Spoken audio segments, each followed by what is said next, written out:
All right, well, hello, everybody. Welcome to 914 Wired, which is a podcast and video podcast where we talk about politics, education, and culture and things that are going on primarily in Westchester County that are of interest to people around here. I'm Charlie Stern, and my co-hosts are Ardina Seward and Peter Moses. Good morning, everybody. I'm going to jump in immediately because we have a very special guest today. I am delighted to have as a guest on our program Representative Jamaal Bowman, who is our congressman from the 16th Congressional District in New York. I should also point out, Congressman Bowman, that not only are we podcasters, but all three of us live in the district. Okay, sounds Welcome, good. welcome to Maybe the I'll show. pick up 3 votes today. Maybe I'll Yeah, pick up 3 votes. hopefully more than that, right? So, welcome to the program again, and we're going to jump right in. There's no shortage of news, and you certainly help us to a lot of that. I want to touch on a couple of, but there's been a couple of recent things that let's touch on them. One is there was an announcement about a congressional hip hop power and justice task force. Tell us a little bit about that. Yeah, so first of all, good morning. Thank you so much for having me. It's really an honor to be on with the three of you. Yeah, this is about harnessing the power of hip hop to make transformational political change. We want to involve hip hop culture and the hip hop community in policy making in a very direct way. You know, hip hop from the very beginning has always been rooted in social action, social justice, and rooted in what was happening in our communities as it related to political neglect and marginalization. Remember where hip hop came from. It came from the South Bronx during the time when government funding was cut in our public schools. And what went first? The music programs, the Mm-hmm. arts programs. It was born during a time when landlords were literally burning buildings in the Bronx to collect on insurance payments.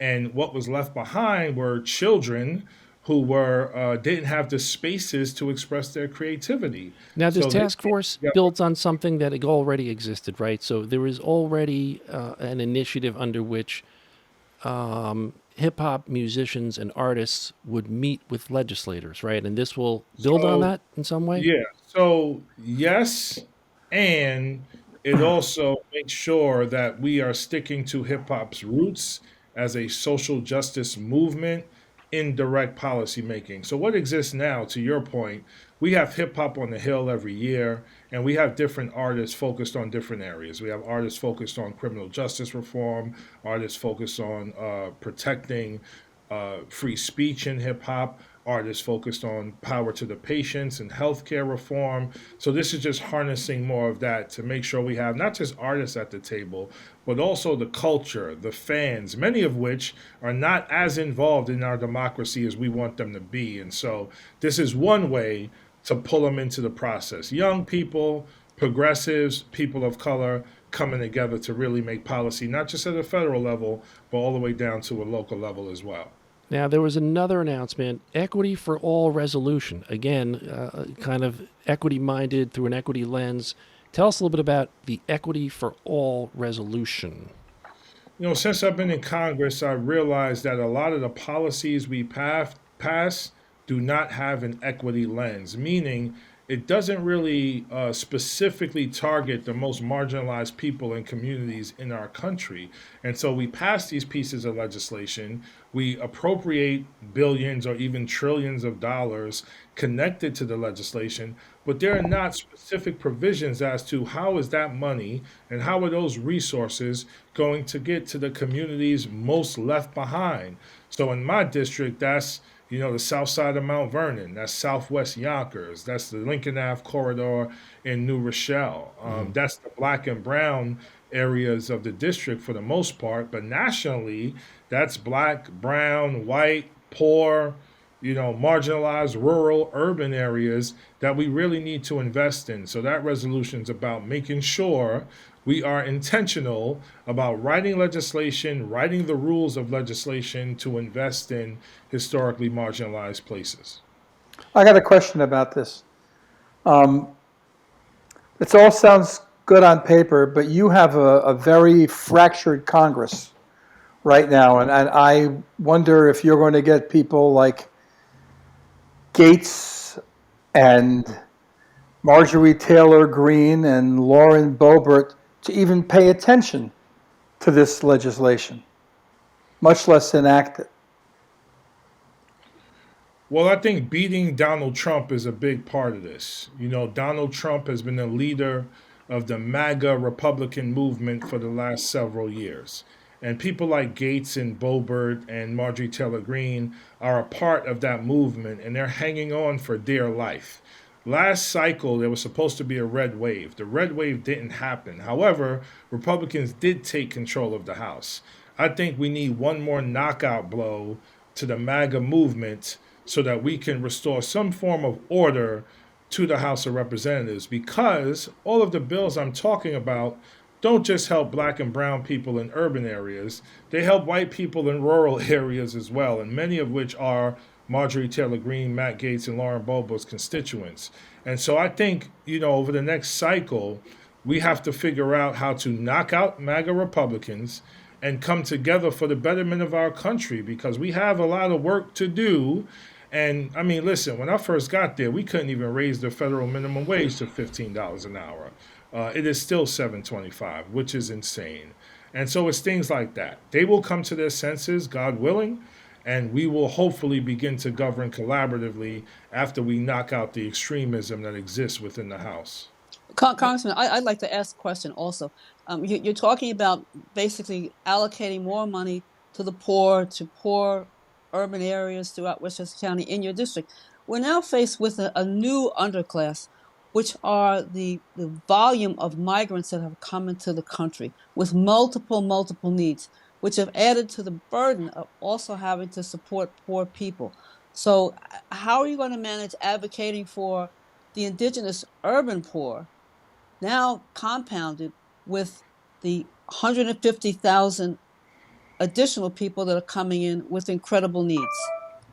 So we have mismanaged the indigenous urban poor, to use your language, for a very long time in terms of the mismanagement of resources and the mismanagement of policy.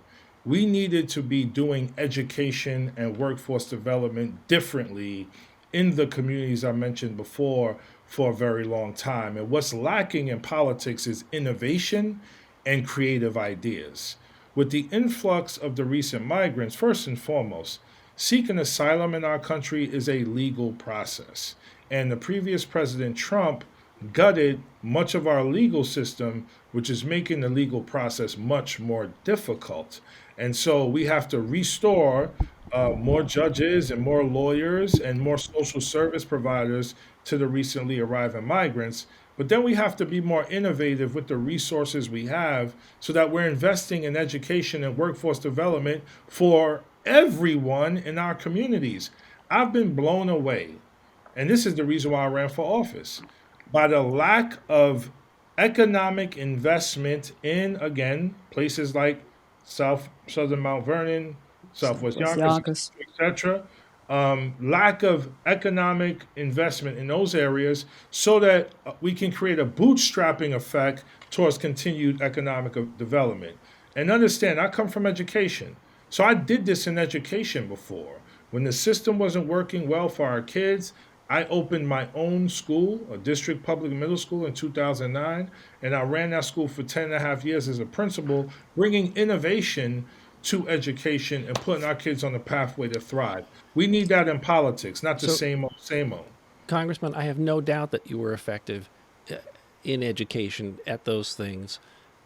The challenge, and that I'm hearing amongst constituents of various backgrounds in our district, is that it's legislation is different than education. And the majority leader in the U.S. House of Representatives is a mega Republican, as to use your words, named Mike Johnson. And how are you going to get legislation through that prism? That's my question. So legislation is not different than education. I disagree with that statement.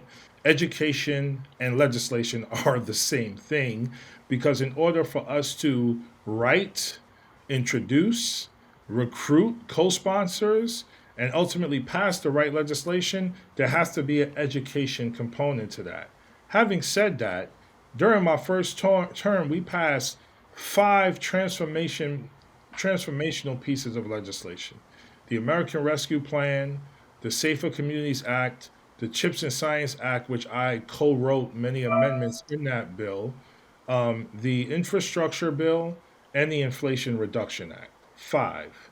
So now that we were able to do that when Democrats had all of the control, now it's about implementing those particular pieces of policy.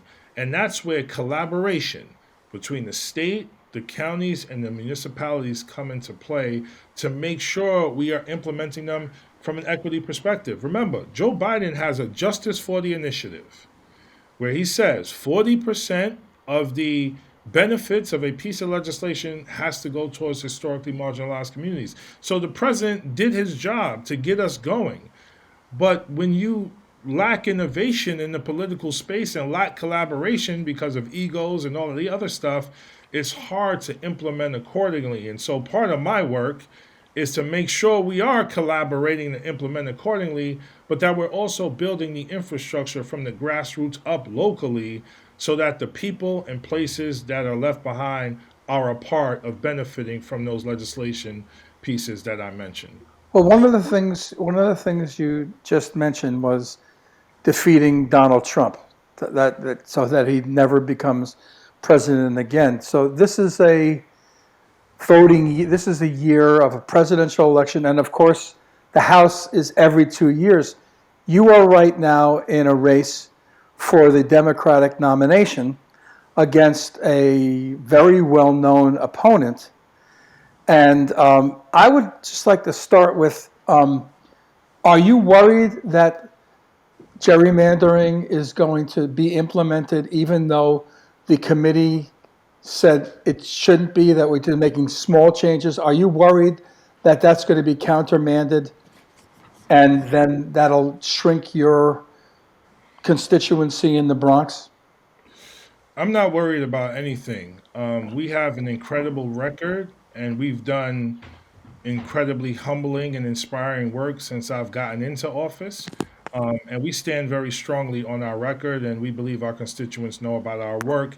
And during the campaign, it's about retelling all that we have done. So I'm not worried from that perspective. What concerns me is it seems that the IRC once again ignored the testimony from communities of interest. And communities of interest are all about ensuring that certain communities have a strong voting bloc and voice in Congress as it relates to legislation. What happened during the last cycle is we had a breakup, a complete breakup from a Republican appointed special master in our district of the Northeast Bronx into three separate congressional districts, and of the Northeast Bronx from Mount Vernon and Yonkers and New Rochelle, which a strong Black and Latino voting bloc. So I am concerned that the IRC didn't fix for many of those flaws in the first map, in my opinion. And my hope is that the legislature makes the necessary adjustments to bring communities of interest together. Because if we don't, you're going to continue to see the inequity and inequality and the caste system that continues to exist in our politics because you're diluting the Black vote. I mean, in my district last time around, there was a 30% decrease in Black voters last time around. That's insane, that number. I think it was the largest in the entire state. As a result of the redistricting, you're saying? As a result of the redistricting the first time around, when ultimately the Republican appointed special master drew the maps. And this person was from upstate New York and didn't have an intimate understanding of the communities of interest at a local level. And my district and many others paid for it as a result. And that map is the map their IRC is now saying is going to stand. They made zero changes. Well, they made zero changes. Down here, upstate, they made Yeah, a few changes. they made a few tweaks, but we'll see what the legislature does. The legislature ultimately has to vote the map up or down, and then we'll see how they proceed. My hope is they will take communities of interest into account a bit more. But Ardina, go ahead. yes, if there, for argument's sake, if there is a shift, and you start to lose, and you lose more minority votes, and it shifts northward to the gated communities, will you have to alter your message? What I'm saying is, will hip hop sell in Chappaqua? Will hip hop sell in Scarsdale? Will you be able to get votes? Will you have to tailor your message, or will your message remain the same in more white areas? Yeah, so I'm not just a hip hop congressman, right? I mean, Right. we have focused on a variety. We focused on a variety of areas, since we've gotten in. I mean, we've Right. brought over $1 billion in grants and other resources to the district in just 3 years. Right after Hurricane Ida in Mamaroneck, we worked with Senators Gillibrand and Schumer to bring in $88 million to help with flood mitigation there. We've invested in workforce development in the Bronx and Mount Vernon specifically. We've invested in criminal justice reform in New Rochelle and across Westchester. We've invested in climate justice in Hastings and Yonkers and in Eastchester. And so we have a diverse portfolio of good work that we've done since I've been in. But more importantly than just the money, it's about the relationships we're building with grassroots organizations in the district since I've gotten into office. And so you take the Westchester Youth Shelter, for example. This is a program that supports young people in an alternative to incarceration program when they make a mistake or commit a harm against the district. Instead of putting them in jail, let's put them in a program. But the thing about these programs is it's not just about ensuring that they're not behind bars. It's about bringing mental health services to them, bringing workforce development services to them. And I worked with them to create the first CARES program in Westchester history, where we're going to be providing mental health supports to the young people in that program, as well as workforce development supports so that they are less likely to get in trouble again. That's one example of many that we have done throughout the district. And again, the gated communities, whiter communities, the wealthier communities, if they care about democracy and they care about justice, you can't have democracy without equity and justice. And so we like our chances there. Congressman, to pursue that, to continue that work that you just described, you're facing a primary. And it is shaping up to be a really significant challenge. You have a moderate opponent, George Latimer, and it's in the news every single day. The fault line seems to be Israel, and that is maybe absorbing an enormous amount of energy.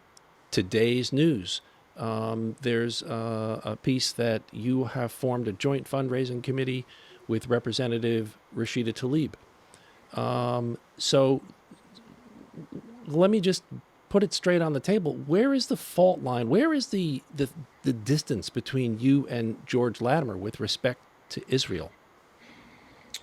Well, I support a ceasefire in Gaza. He does not. That's one very clear fault line.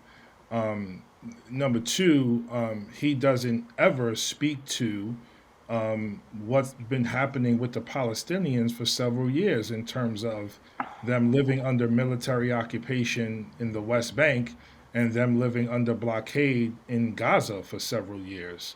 And what I've said from 2019 when I was running, the safety and security of the people of Israel depends directly on the safety and security of the people of Palestine. We cannot sacrifice one group's safety and security and self-determination for the other. I completely support a safe state and place for the Jewish people, absolutely, without hesitation. However, that safe place cannot depend on the oppression of another group of people, because as that continues, it leads to the nurturing of extremism, which doesn't keep the Jewish people safe and doesn't keep anyone safe. I've been crystal clear on this since 2019. Unfortunately, many within the district do not want me to ever be critical of the state of Israel. And that is not fair because as a U.S. representative, I'm going to be critical of states that are not in alignment with international law, not just Israel, Saudi Arabia, Egypt, Russia, China, Yemen, wherever there are international violations, we have to speak up about that. And then the other piece is criticism of the state of Israel is not criticism of the Jewish people. I criticize the U.S. on a consistent basis and push the U.S. to do more. That's just what we must do as in a democracy to make our country better. And so, my opponent decided to run on, what's horribly happening right now in Gaza. 30,000 civilians killed, the majority of them women and children, another 70,000 injured. How many tens of thousands under the rubble at this time? The cutting off of food and water and the starvation of people. That is not in alignment with international law, and that is unacceptable. And we should call that out, and we can do both. We can call that out and also support the state of Israel as a safe place for the Jews, but the state has to do the right thing.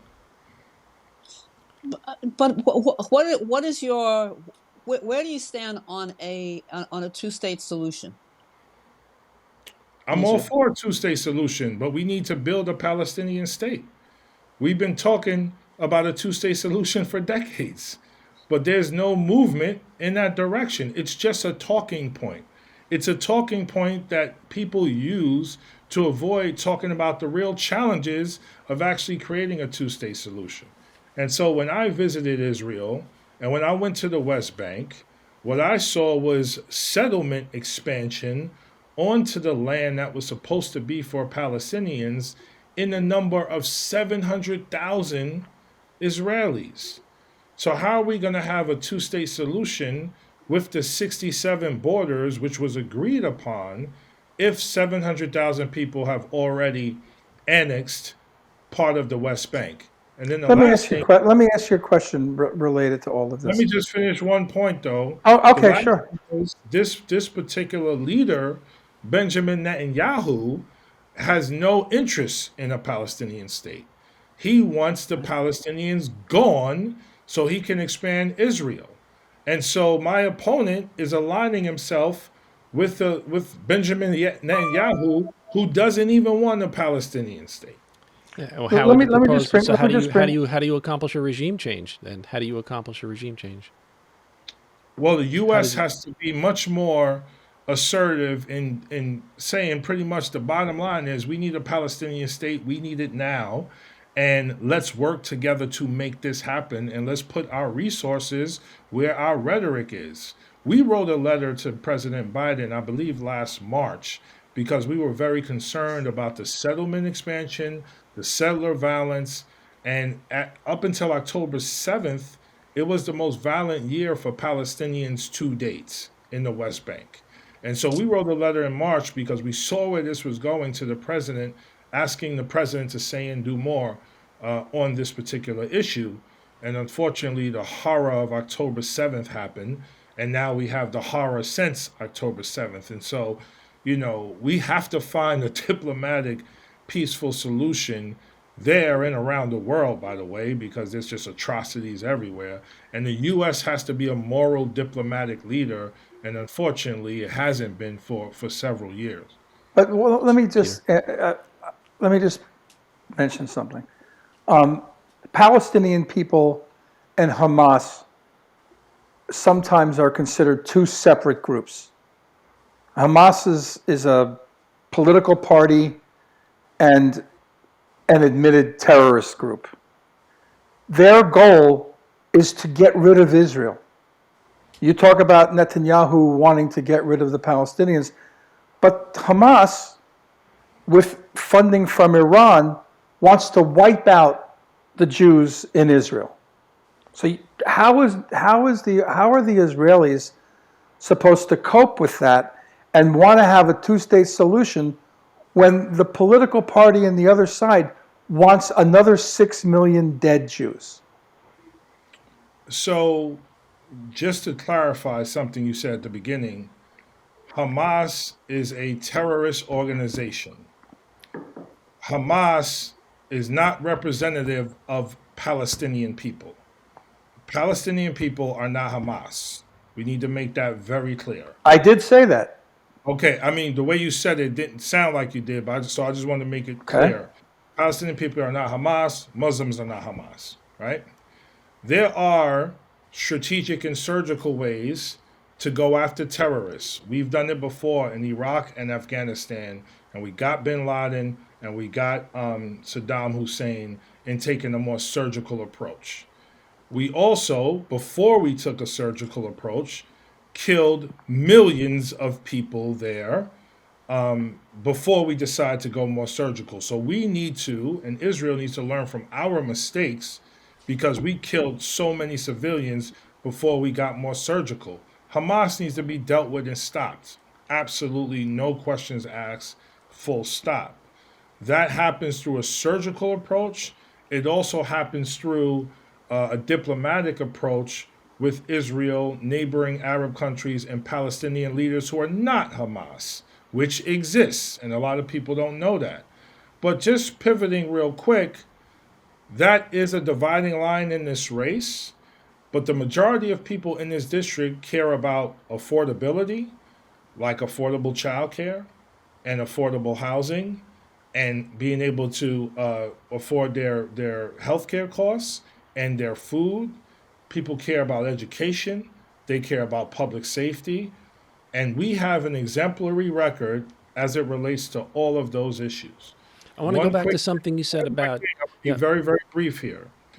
So after a young man and many kids were shot and killed during the rising gun violence in 2020, 2021, we implored President Biden with a letter of things that he can do through executive action to respond to the rising gun violence. One was a ban of ghost guns. Not only did the president listen to us and work with us in taking executive action to ban ghost guns, he, for the first time in history, established the Office of Gun Violence Prevention.